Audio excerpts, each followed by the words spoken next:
But, James, there is a racial component to what is happening with the British law. We now have a two-tier legal system, James, whereby white men will be treated harsher now under British law, James. Well, yeah, it's really, really shocking, this. Basically now they have put in this system whereby pre-sentencing reports, which basically automatically take into account your race, your gender, your circumstance, all of that to mitigate the sentences that you might get for whatever crime you're alleged to have committed and been brought before the courts and convicted of. That now means essentially that white Britons are going to get the worst treatment when it comes to sentencing. This is the two-tier justice system. This is why they call Keir Starmer two-tier Keir. And I'll tell you something, guys, but the other point... Even Keir Starmer recognises what a catastrophe this is. Yeah.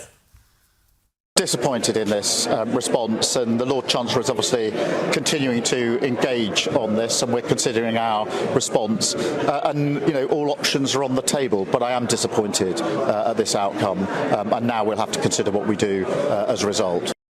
Oh, I don't know. If only there was a Prime Minister who cared about the issue could do something. You're the Prime Minister, Keir. I mean, he's acting like he's just some dude off the street who's a little bit aggrieved. Yes, it's ridiculous. But James, the reality is what they have literally done is brought in laws whereby if you are any of those identity politics groups, women, gays, of ethnic whatever origin, anything other than a white man must be treated more leniently. So by definition, white men will be treated harsher under the British legal system. And we'll just be really frank about what we're talking about here. We're talking about, basically people of color, people of different religions getting a lighter sentence and a lighter treatment. And so this means, a lot of migrants who might commit crime, they're going to get a lighter treatment than somebody who is a Briton committing the same crime. That's shocking. Keir Starmer, I don't trust anything he has said there about claiming that he's distressed about that, because, this is the same guy who saw his opinion numbers absolutely plummet and then started talking about, oh, maybe we have to do something about immigration. Really, Keir? Really? Okay, fine. Now you tell us. But the thing, too, the other week, there was that phenomenal speech that J.D. Vance gave at the European Union where he called out Britain, and he called out Europe, but he called out Britain in particular and said that Britain, which was a bastion of liberty, has no longer become that, and they are straying very far away from that. And the real point is that if America is going to go and defend liberal democracies, and you want to be defended, you've got to act like a liberal democracy. And Britain has strayed so far from the centuries. It took centuries for Britain to develop the traditions of law and liberty that we enjoy as well.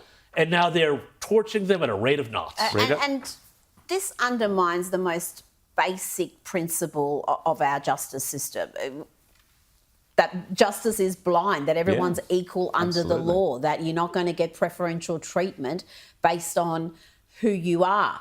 And we already see it happening even before this formal recognition that it's happening. We have seen it over and over again with people getting ridiculously lenient sentences and then having people in the UK locked up for being in an anti-immigration protest, even if they weren't guilty of anything that was approaching violence, but they were at a violent protest, so they were guilty by association. Same thing doesn't happen with these pro-Palestinian protests. That's a very different approach. So we have seen it over and over again. And we're not immune from it. It's happening right here. Well, I was going to say we are not immune from it. And where Britain goes, we tend to go, James. A few years later, we already have in place hate speech laws and these sorts of touchy-feely, no crime actually being committed laws are coming into Australia exactly as they did in Britain. We are heading down the same path, which is what we'll be talking to Billboard Chris about, the E-Safety Commissioner, because we're heading straight down the same path.